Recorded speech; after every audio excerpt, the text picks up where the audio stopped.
मोदी मोदी करते हैं ना, उतना ही किसी की नींद उड़ जाती है।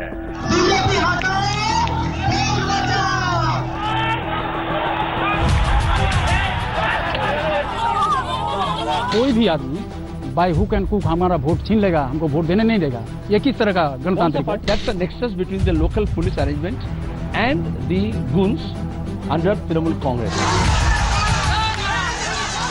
कौन है स्पीड ब्रेकर? पश्चिम बंगाल की स्पीड ब्रेकर दीदी चैन से सो नहीं पा रही है। बीजेपी जिंदाबाद। जितना करोगे हम इतना आगे बढ़ेंगे, तुम हमको कुछ नहीं कर सकता है। यहाँ आपको कांग्रेस के पुराने कैंडिडेट ने धोखा दिया है। जहाँ तक पश्चिम बंगाल का सवाल है, 2019 में 22 से ज्यादा सीटें जीतेंगे। राजनीति में जमीन खिसकना क्या होता है, अगर किसी को समझना हो तो दीदी की बौखलाहट, दीदी का गुस्सा इतने से ही समझ सकता है। खाली कहते हैं चाय वाला, चुनाव आने से चाय वाला बन जाता है और चुनाव को बाद में रामेर वाला बन जाता है। ये कांग्रेस का गढ़ है और उनको आप याद दिलाइए कि धोखा देकर बंगाल में काम नहीं किया जा सकता है। बीजेपी जाए, बीजेपी जाए, बीजेपी जाए, ला इलाहा इल्लल्लाह मोहम्मद रसूलुल्लाह। जो हमसे टकराएगा और चूर हो जाएगा।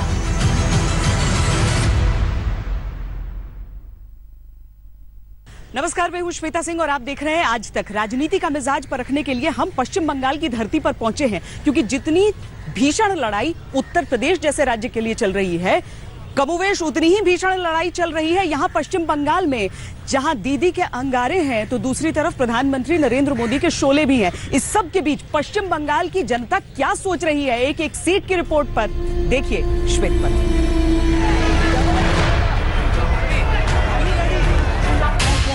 दीदी की दहाड़ में दिल्ली की दावेदारी है। बीजेपी हटाओ, बीजेपी हटाओ, बीजेपी हटाओ, बचाओ, बदल दो, बदल दो, दिल्ली का सरकार बदल दो, बदल दो, बदल दो, दिल्ली का सरकार बदल दो। जय हिंद। भारत माता की। दिल्ली के दावेदारों में बंगाल फतेह की तैयारी है। कि पश्चिम बंगाल में इस बार कुछ बड़ा हो रहा है। क्या बड़ा हो रहा है, कैसी लहर उठी है, वो आपका ये स्नेह, ये विश्वास दिखा रहा है। बंगाल फतेह के ख्वाबों में शामिल सत्ता की हिस्सेदारी है। अच्छा भाई बताओ, ममता जी ने आपके लिए क्या किया, मुझे बताओ, एक बात बता दो। किसान को कर्ज माफ किया, युवाओं को रोजगार दिया, छोटे दुकानदारों की मदद की। सत्ता की लड़ाई में अहम किरदार निभाने की बंगाल की बारी।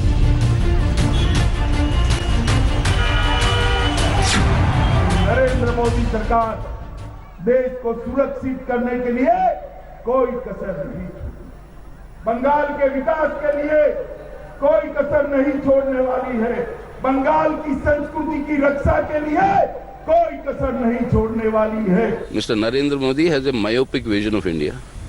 He only sees Hindu India and then no other India. That is his philosophy, and that is what we need to reject. जिधर में जो भी स्ट्रांग है उधर में उसको करना देना चाहिए, उसको करते देना चाहिए और उसको स्ट्रांगली उसको सपोर्ट करते देना चाहिए। क्रांति धरा साहित्य उर्वरा पश्चिम बंगाल की धरती पर हम आए हैं ये जानने के लिए कि लोकसभा चुनाव में क्या है पश्चिम बंगाल की जनता का मूड।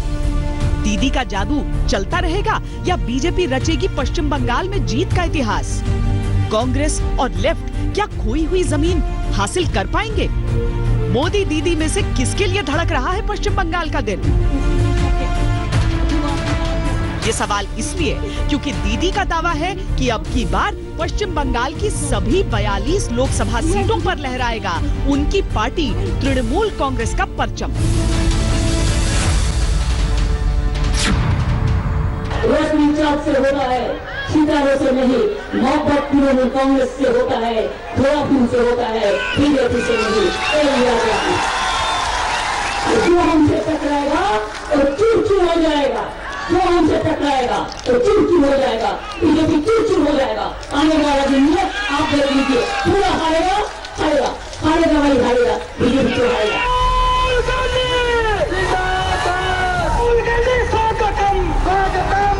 कांग्रेस और लेफ्ट अपने अस्तित्व की निर्णायक लड़ाई पूरे दम खम के साथ लड़ रहे हैं। 2 सीटों वाली बीजेपी की दावेदारी में पश्चिम बंगाल से इस बार 23+ सीटें हासिल करने का चमत्कारिक लक्ष्य है। जहाँ तक पश्चिम बंगाल का सवाल है, मैं आपको अभी से आंकड़ा बता देता हूँ, आप आंकड़ा पूछते थे। 2019 में हम 22 से ज्यादा सीटें जीतेंगे। बंगाल की जनता त्रस्त है। जिस प्रकार की हिंसा की राजनीति को वहाँ तृणमूल कांग्रेस ने बढ़ावा दिया है, मैं मानता हूँ बंगाल की जनता इसको स्वीकार करेगी। लेकिन सियासी पार्टियों के अपने दावों से अलग जनता के पास वोट देने के लिए अपने मुद्दे हैं, जो तय करेंगे कि पश्चिम बंगाल में किसका बजेगा डंका और किसको बनाएगा बंगाल दिल्ली का दादा। यहाँ पे लोग कह रहे हैं कि इस बार बीजेपी भी टक्कर में रहेगी, कमल फूल बहुत ज्यादा। हाँ, हो सकता है। हाँ, तृणमूल और उसके बीच में। जी हाँ। यहाँ पर वैसे कैसा है स्थिति, सब सुविधा वगैरह जो मिलता है कैसा है? सरकार से खुश है यहाँ पर कि नहीं? नहीं, यहाँ गवर्नमेंट से तो हम खुश नहीं, हम लोग नहीं, एकदम नहीं। या एक विशेष धर्म को ज्यादा तवज्जो दिया जाता है। आपको ऐसा लगता है? ऐसा लगता है हमें।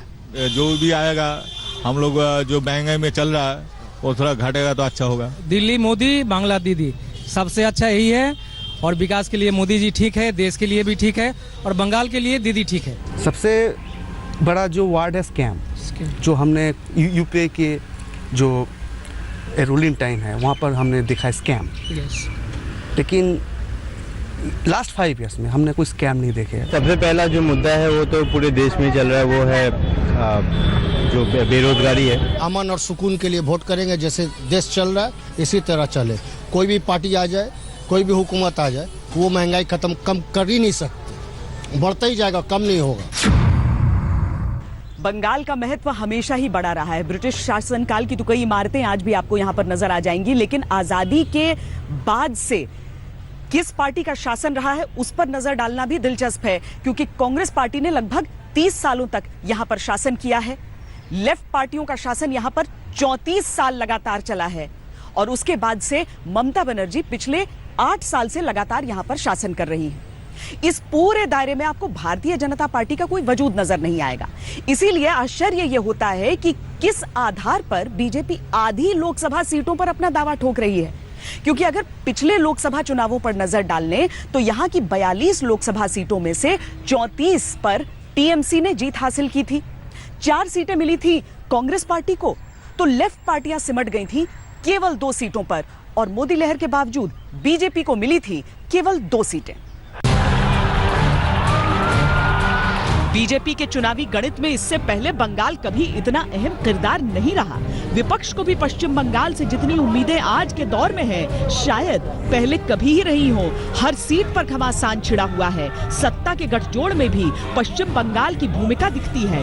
बहुमत हासिल करने के समीकरण में भी पश्चिम बंगाल शामिल है।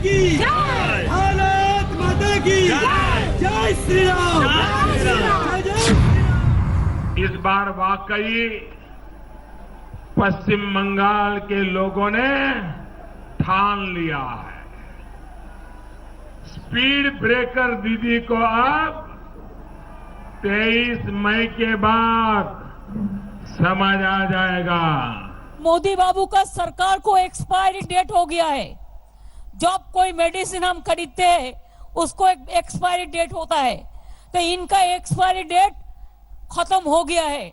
अभी आने वाला दिन में नया चीज होना है, नया सुबेरा होना है और एक साथ में हम लोग काम करेंगे, ये हमारा वादा है।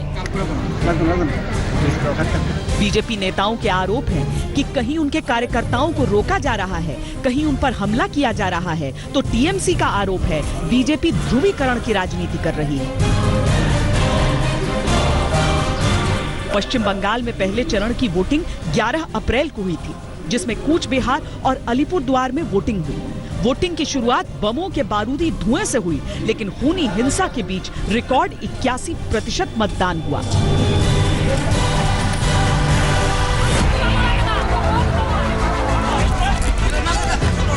ये तस्वीरें दूसरे चरण के मतदान की है, जब जलपाईगुड़ी, दार्जिलिंग और रायगंज सीटों पर मतदान हुआ। बस तस्वीरें देखिए और सोचिए कि ये बंगाल का चुनाव है, सत्ता की जंग में हिंसा का सहारा है। इधर का आदमी मार खा रहा है, हम वोट नहीं दे पा, मान लीजिए कि हम वोट नहीं दे पा रहे हैं, हमारा अधिकार है, हम इंडियन है, हमारा अधिकार है, हमको वोट देना है। That's a nexus between the local police arrangement and the goons under Trinamool Congress. During Panchayat elections, there was a lot of violence, and now today, since morning, there was mayhem. सातों चरणों में पश्चिम बंगाल में vote डाले जाएंगे। जीत की गुंजाइश से न तृणमूल 1 इंच पीछे हटना चाहती है, न बीजेपी जीत की 1 इंच गुंजाइश को छोड़ना चाहती है। कहीं कहीं लेफ्ट और कांग्रेस का दम भी है। यूं समझिए कि हर सीट पर सीधा संघर्ष है, जनता तमाशबीन है लोकतंत्र के इस महापर्व। पश्चिम बंगाल एक शांति प्रिय जगह है, यहाँ पर जात पात कुछ भी नहीं है, मगर ये जो बीजेपी आकर के संप्रदाय की हिंसा लगा दे रही है, काम वाम तो करना नहीं है कुछ। टीएमसी सरकार आने के बाद जो हुआ है लगातार करप्शन के बाद करप्शन। ममता बनर्जी ने जो काम किया है, जो उन्नयन का काम किया है, गांव-गांव तक यानी कि सुंदरबन तक भी माने विद्युत पहुंचा है। तो हम लोग का जॉब का सोर्स ज़्यादा नहीं है। जैसे मैक्सिमम पहले क्या होता था, इवन ग्रेजुएशन करने के बाद भी हम लोग को जॉब इजीली मिल जाता था, बट अभी बहुत सारा अनएम्प्लॉयमेंट हो रखा है। बीते 5 सालों में जिस तरह कई बार केंद्र और राज्य सरकार में सीधा टकराव हुआ, उसकी वजह से पश्चिम बंगाल की लड़ाई दोनों के लिए नाक का सवाल बनी हुई है। चिट फंड घोटाले की जांच से आप इतना क्यों डरी हुई है? ये ठगी के शिकार हर परिवार को विश्वास दिलाने आया हूं कि चौकीदार इनको छोड़ेगा नहीं। आप तो सोनिया जी को भी नहीं छोड़ा, आप तो लालू जी को भी नहीं छोड़ा, आप अखिलेश को भी नहीं छोड़ा, आप मायावती जी को भी नहीं छोड़ा, आप मेरे को भी नहीं छोड़ा, किसी को नहीं छोड़ा, सब आपको क्यों छोड़ेंगे? इस बार बीजेपी का लक्ष्य कम से कम 23 सीटें हासिल करना है। आखिर क्या है बीजेपी की इन 23 सीटों की मैथमेटिक्स और क्या है बीजेपी की रणनीति, इसके बारे में हम आपको आगे बताएंगे। पहले ये जान लेते हैं कि आखिर क्यों बीजेपी के लिए बंगाल इतना महत्वपूर्ण बना हुआ है।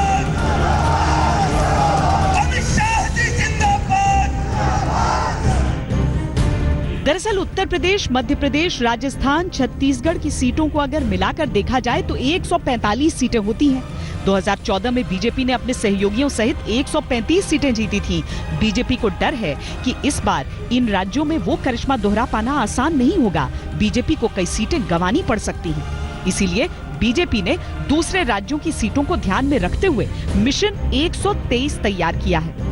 इनमें से असम की 14, उड़ीसा की 21 और पश्चिम बंगाल की 42 सीटों पर विशेष नजर है। 2014 की प्रचंड मोदी लहर के बावजूद बीजेपी इन सीटों में से सिर्फ 10 जीत पाई थी। बीजेपी की कोशिश है कि लोकसभा चुनावों में इन राज्यों में बड़ी जीत हासिल कर बहुमत के आंकड़े को वो आसानी से प्राप्त कर ले।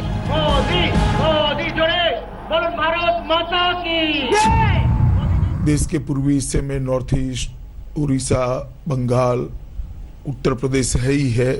सारी जगह पे जहां जहां मैं प्रचार में गया, मैंने प्रचंड मोदी लहर का अनुभव किया है और ये निश्चित कर देश की जनता बैठी है कि इस चुनाव के अंदर 2014 से भी ज्यादा बहुमत के साथ नरेंद्र मोदी जी को प्रधानमंत्री बनाएंगे।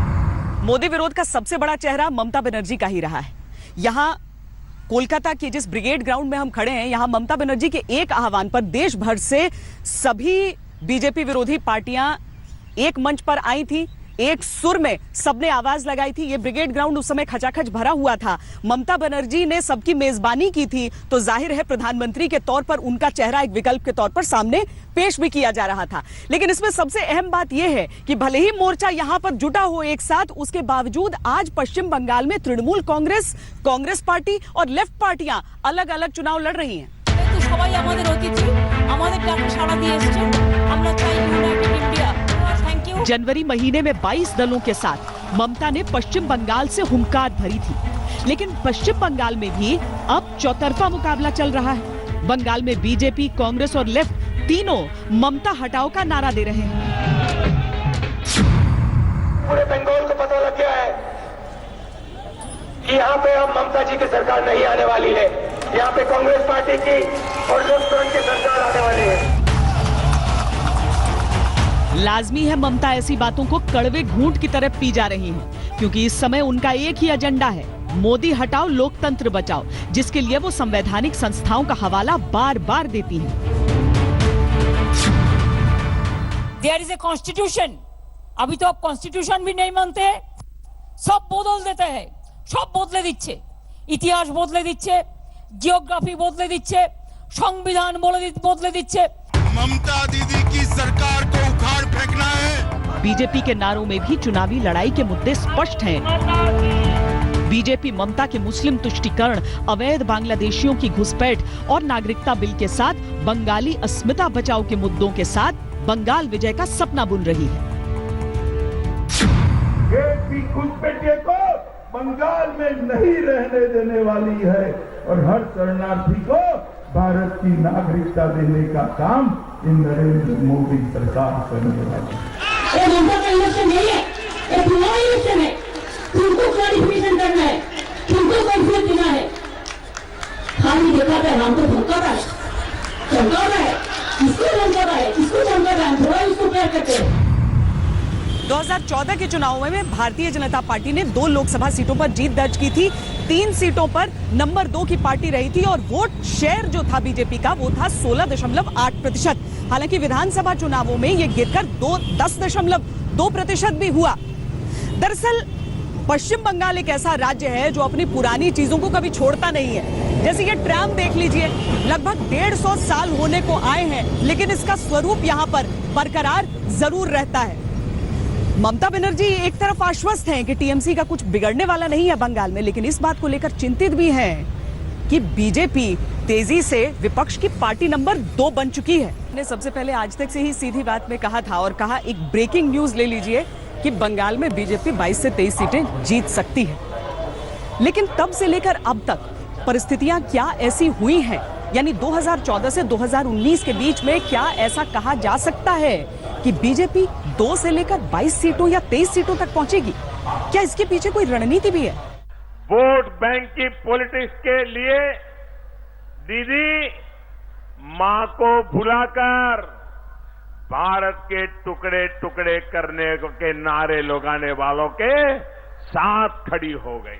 हिंदू का नाम है त्याग, का नाम है हिंदू, ईमान का नाम है मुसलमान, प्यार का नाम है ईसाई और सिखों का नाम है बलिदान। ये हमारा प्यारा हिंदुस्तान, सबको लेके एक साथ में जो चल सकता है वही देश का लीडर बनते हैं। जो सबको लेके नहीं चल सकता है वो लीडर नहीं बन सकता है।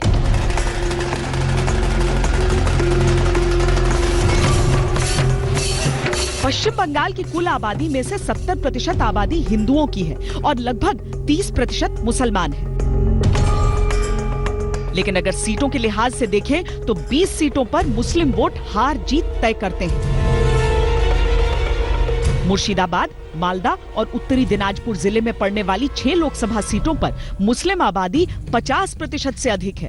2014 में कांग्रेस ने 4 और लेफ्ट ने जो कुल 2 सीटें जीती थीं, वो यही 6 सीटें हैं। दक्षिणी 24 परगना, उत्तरी 24 परगना, नादिया और बीरभूम जिलों में पड़ने वाली 14 लोकसभा सीटों में मुस्लिम आबादी 30% से अधिक है। ये सभी 14 सीटें तृणमूल कांग्रेस के पास हैं। पलड़ा तो पश्चिम बंगाल में टीएमसी का ही भारी है। क्यों? काम है, जैसे काम किए। तृणमूल कांग्रेस का भारी रहेगा, इसलिए कि बहुत अच्छा काम किया है। फिर भी आने वाले टाइम पे बीजेपी आ सकती है और सामने आ रही, क्योंकि यहाँ पे जो अदर पार्टी का जो शासन दल है या जो भी है, उनका जो भी चल रहा है अभी तक जनता के प्रति जो भी काम कर रहे हैं या नहीं कर रहे हैं, वो बहुत गलत है। ऐसे तो माने किसी भी दल का राजनीतिक प्रभाव बहुत ज़्यादा कुछ है, मतलब आप एकदम ब्लाइंड बोल सकते हैं, ये संभव नहीं है। 2016 विधानसभा चुनावों में बीजेपी का वोट शेयर घटा तो 2018 में होने वाले पंचायत चुनावों में बीजेपी ने अपनी रणनीति को बदला। पंचायत चुनावों में 850 मुस्लिम उम्मीदवारों को बीजेपी की तरफ से चुनाव मैदान में उतारा गया, जिनमें से आधे से अधिक उम्मीदवारों ने जीत दर्ज की।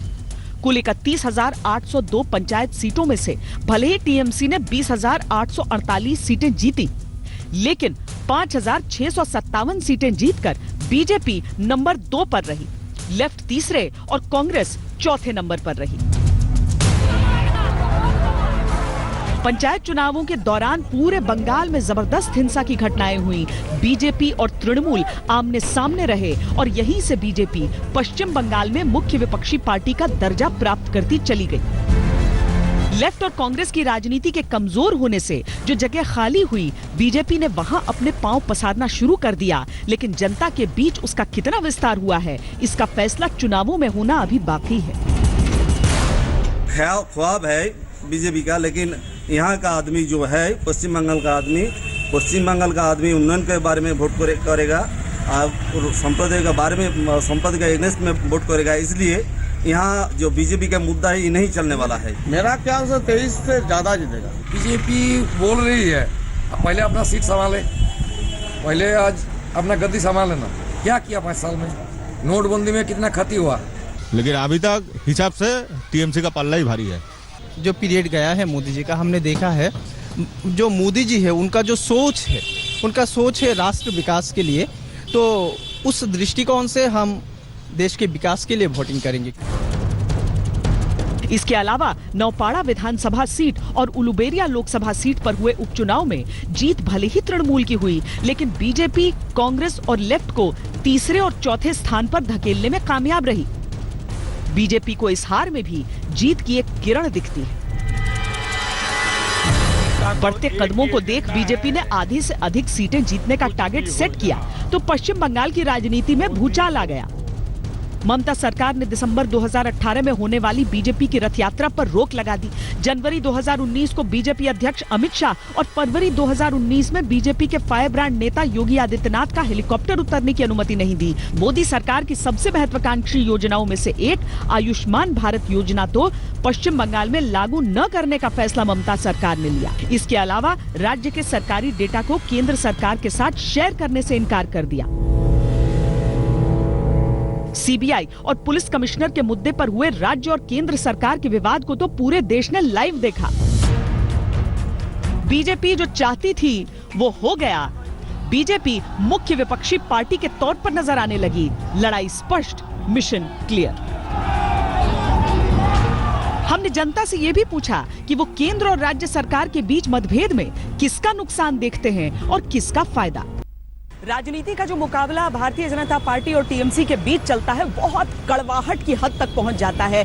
ममता बनर्जी पर बीजेपी सीधे सीधे ये आरोप लगाती है कि वो तुष्टीकरण की राजनीति करती हैं, जिसे अपनी छवि से हटाने के लिए ममता बनर्जी ने टीएमसी दफ्तर पर रामनवमी तक मना डाली और बहुत सारे ऐसे कदमों का ऐलान कर डाला। लेकिन क्या चुनावों में वाकई ध्रुवीकरण की ये राजनीति अपना रंग दिखाएगी? क्या वाकई बीजेपी के पास कोई ठोस प्लान है अपने मिशन 23 को लेकर? क्या बंगाल पर बरकरार है दीदी की पकड़? इस बार वाकई पश्चिम बंगाल के लोगों ने ठान लिया है। अब 23 मई के बाद समझ आ जाएगा कि जनता के साथ गुंडागर्दी करने का, उनके पैसे लूटने का, उनका विकास रोकने का नतीजा क्या होता है। या फिर बंगाल को पसंद आ रहा है भगवा? क्यों डरी हुई है? सार पड़ोसी की तमन्ना, सार पड़ोसी का तमन्ना आज हमारा दिल में है। देखते हैं जोर किसका बाजुए कतील में है। हम कहने चाहूंगी, मुद्दा लाख बुरा चाहे तो क्या होता है, वही होता है जो मंजूर खुदा होता है। क्या बंगाल की जनता तैयार है किसी विकल्प के लिए? यहाँ की राजनीति और जैसे यूपी की राजनीति थोड़ी अलग है, वेस्ट बंगाल की राजनीति थोड़ी अलग है। यहाँ पे लोग जैसे यूपी में हम जात के पक्ष में ज़्यादा जाते हैं, सोचते कम है, ठीक उसी तरह यहाँ भी है। हर एक लोगों के जुबान पर और लफ्ज में है कि मोदी जी ही यहाँ पे बीजेपी अपनी गवर्नमेंट बनाएगी। यहाँ पर ममता बनर्जी के ऊपर यहाँ पे जनता का विश्वास है, आस्था है।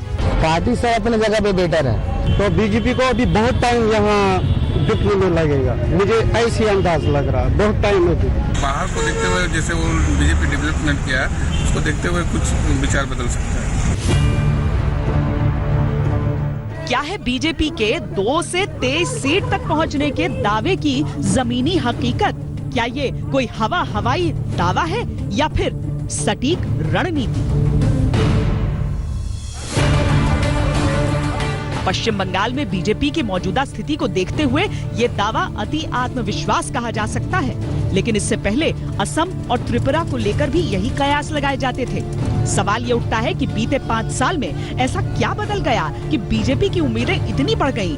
कौन सा है वो गणित जिसके आधार पर बीजेपी 23+ का दावा ठोक रही है? चाहे बंगाल हो, चाहे बिहार हो, चाहे यूपी हो, चाहे राजस्थान हो, चाहे जम्मू कश्मीर हो, चाहे दिल्ली हो, चाहे तमिलनाडु हो, चाहे कर्नाटका हो, चाहे आंध्र प्रदेश हो, चाहे पंजाब हो, इंसान का, जनता का दिमाग रेडी हो गया है।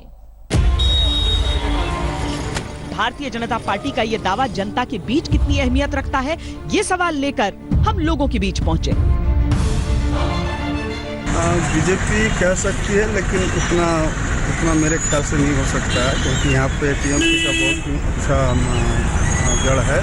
वो तो जैसे ममता बनर्जी का पार्टी कहता है कि 42 मिलेगा, भाजपा ने कम की और 23 आउट ऑफ 42। लेकिन मैं सोचता हूँ कौन जनरल जो पब्लिक है वो देंगे, कितने वोट देंगे, लेकिन इस इलेक्शन में जरूर बीजेपी को लाभ होगा। देखिए, अमित शाह है भाजपा के नेशनल प्रेसिडेंट, उनका अपना कैलकुलेशन है, लेकिन वेस्ट बंगाल के आधार में मेरे ख्याल से उतना ज़्यादा सीट नहीं होगा। पल्ला तो भारी कुछ सीट कटेगा, और ऐसा नहीं है कि दीदी मिट जाएगी, ऐसा नहीं है, सीट उनका रहेगा और कुछ सीट इधर उधर हो सकता है, इसके लिए कोई नहीं है। चुनाव में पल्ला भाई देखिए 23 मई के बाद ही पता चलेगा कौन कितना सीट ले रहा, कौन कितना सीट नहीं पा रहा है, कभी बोलने से तो नहीं होगा।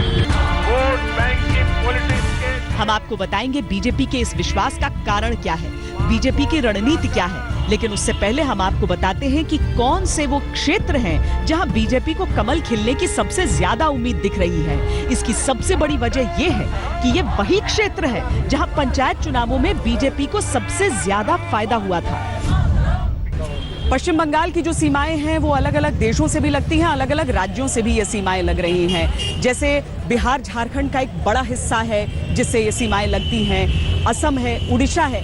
भारतीय जनता पार्टी की जो उम्मीदें हैं वो इन्हीं सीमावर्ती सीटों से है, यानी इन स्टेट्स के साथ जो बॉर्डर लग रहा है वहां पर जो लोकसभा सीटें पड़ती हैं वहां बीजेपी की उम्मीदें बहुत प्रबल हैं। सबसे पहले हम आपको क्षेत्र के हिसाब से बीजेपी के मिशन 23+ की टारगेट वाली प्रमुख सीटें बताते हैं। पश्चिम बंगाल में बीजेपी के जिन इलाकों पर सीधी नजर है उनमें उत्तर बंगाल के 4, जलपाईगुड़ी, कूच बिहार, उत्तर और दक्षिण मालदा है। 2014 के चुनाव में बीजेपी दक्षिण मालदा में दूसरे नंबर पर आई थी और बाकी तीनों जगहों पर तीसरे स्थान पर। हालांकि 2016 उपचुनाव में वो कूच बिहार में भी दूसरे नंबर पर आई थी, जिसे बीजेपी अपने लिए शुभ संकेत मानती है।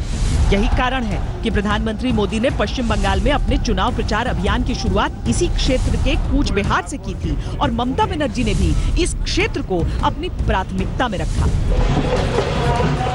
कूच बिहार की समृद्ध और गौरवशाली धरती से आप सभी साथियों को पूरे उत्तर बंगाल के साथियों को मेरा प्रणाम। राजनीति का जो मुकाबला भारतीय जनता पार्टी और टीएमसी के बीच चलता है बहुत कड़वाहट की हद तक पहुंच जाता है। ममता बनर्जी पर बीजेपी सीधे सीधे ये आरोप लगाती है कि वो तुष्टीकरण की राजनीति करती है, जिसे अपनी छवि से हटाने के लिए ममता बनर्जी ने टीएमसी दफ्तर पर रामनवमी तक मना डाली और बहुत सारे ऐसे कदमों का ऐलान कर डाला। लेकिन क्या चुनावों में वाकई ध्रुवीकरण की ये राजनीति अपना रंग दिखाएगी? क्या वाकई बीजेपी के पास कोई ठोस प्लान है अपने मिशन 23 को लेकर? क्या बंगाल पर बरकरार है दीदी की पकड़? इस बार वाकई पश्चिम बंगाल के लोगों ने ठान लिया है। स्पीड ब्रेकर दीदी को अब 23 मई के बाद समझ आ जाएगा कि जनता के साथ गुंडागर्दी करने का, उनके पैसे लूटने का, उनका विकास रोकने का नतीजा क्या होता है। या फिर बंगाल को पसंद आ रहा है भगवा? तो डरी हुई है। साल पड़ोसी की तमन्ना, साल पड़ोसी को तमन्ना आज हमारा दिल में है। देखते हैं जोर किसका बाजुए कतील में है। हम कहने चाहूंगी, मुद्दा लाख बुरा चाहे तो क्या होता है, वही होता है जो मंजूरे खुदा होता है। क्या बंगाल की जनता तैयार है किसी विकल्प के लिए? यहाँ की राजनीति और जैसे यूपी की राजनीति थोड़ी अलग है, वेस्ट बंगाल की राजनीति थोड़ी अलग है। यहाँ पे लोग जैसे यूपी में हम जात के पक्ष में ज़्यादा जाते हैं, सोचते कम है, ठीक उसी तरह यहाँ भी है। हर एक लोगों के जुबान पर और लफ्ज में है कि मोदी जी ही यहाँ पे बीजेपी अपनी गवर्नमेंट बनाएगी। यहाँ पर ममता बनर्जी के ऊपर यहाँ पे जनता का विश्वास है, आस्था है। पार्टी से अपने जगह पे बेटर है, तो बीजेपी को अभी बहुत टाइम यहाँ दिखने में लगेगा। मुझे ऐसी अंदाज लग रहा है, बहुत टाइम में। बाहर को देखते हुए जैसे वो बीजेपी डेवलपमेंट किया है, उसको देखते हुए कुछ विचार बदल सकता है। क्या है बीजेपी के 2 से 23 सीट तक पहुंचने के दावे की जमीनी हकीकत? क्या ये कोई हवाई दावा है या फिर सटीक रणनीति? पश्चिम बंगाल में बीजेपी की मौजूदा स्थिति को देखते हुए ये दावा अति आत्मविश्वास कहा जा सकता है, लेकिन इससे पहले असम और त्रिपुरा को लेकर भी यही कयास लगाए जाते थे। सवाल ये उठता है कि बीते 5 साल में ऐसा क्या बदल गया कि बीजेपी की उम्मीदें इतनी बढ़ गईं? कौन सा है वो गणित जिसके आधार पर बीजेपी 23+ का दावा ठोक रही है? चाहे बंगाल हो, चाहे बिहार हो, चाहे यूपी हो, चाहे राजस्थान हो, चाहे जम्मू कश्मीर हो, चाहे दिल्ली हो, चाहे तमिलनाडु हो, चाहे कर्नाटका हो, चाहे आंध्र प्रदेश हो, चाहे पंजाब हो, इंसान का, जनता का दिमाग रेडी हो गया है। भारतीय जनता पार्टी का ये दावा जनता के बीच कितनी अहमियत रखता है, ये सवाल लेकर हम लोगों के बीच पहुंचे। बीजेपी कह सकती है, लेकिन उतना मेरे ख्याल से नहीं हो सकता है, क्योंकि यहाँ पे टीएमसी का बहुत अच्छा जड़ है।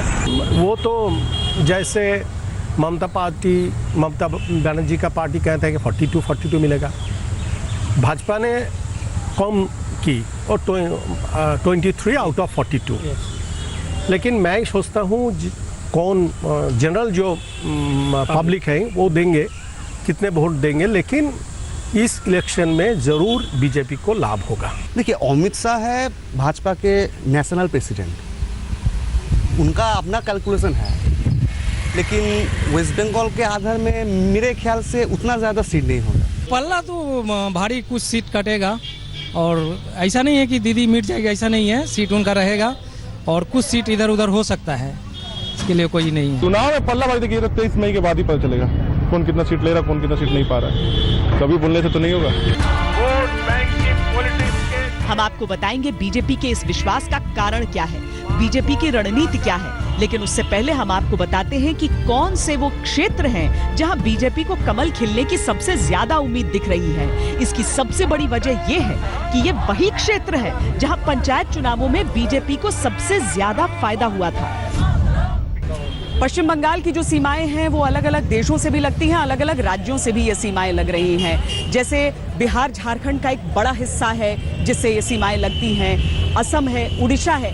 भारतीय जनता पार्टी की जो उम्मीदें हैं वो इन्हीं सीमावर्ती सीटों से है, यानी इन स्टेट्स के साथ जो बॉर्डर लग रहा है वहां पर जो लोकसभा सीटें पड़ती हैं वहां बीजेपी की उम्मीदें बहुत प्रबल हैं। सबसे पहले हम आपको क्षेत्र के हिसाब से बीजेपी के मिशन 23+ की टारगेट वाली प्रमुख सीटें बताते हैं। पश्चिम बंगाल में बीजेपी के जिन इलाकों पर सीधी नजर है उनमें उत्तर बंगाल के 4 जलपाईगुड़ी, कूच बिहार, उत्तर और दक्षिण मालदा है।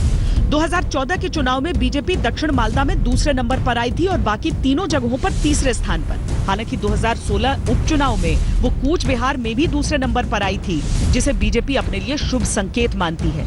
यही कारण है कि प्रधानमंत्री मोदी ने पश्चिम बंगाल में अपने चुनाव प्रचार अभियान की शुरुआत इसी क्षेत्र के कूच बिहार से की थी और ममता बनर्जी ने भी इस क्षेत्र को अपनी प्राथमिकता में रखा। कूच बिहार की समृद्ध और गौरवशाली धरती से आप सभी साथियों को, पूरे उत्तर बंगाल के साथियों को मेरा प्रणाम। चुनावों के लिहाज से उड़ीसा का सीधा मतलब है दिल्ली की गद्दी के लिए 21 लोकसभा सीटों का रण क्षेत्र। आमतौर पर राष्ट्रीय राजनीति में उड़ीसा शांत ही रहता है, लेकिन इस बार हर सीट पर महाभारत का उद्घोष सुनाई दे रहा है। ओडिशा की लड़ाई दिलचस्प इसलिए भी बनी हुई है क्योंकि लोकसभा के साथ साथ यहाँ विधानसभा चुनाव चल रहे हैं। ऐसे में जनता के पास 2 सवाल हैं। प्रदेश की राजनीति का सिरमौर कौन और राष्ट्रीय राजनीति में कौन है उनकी पसंद।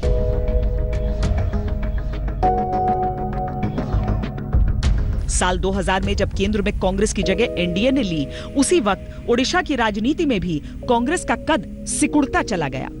देश की राजनीति से परे ओडिशा में लगातार बीजेडी का वर्चस्व बना रहा है।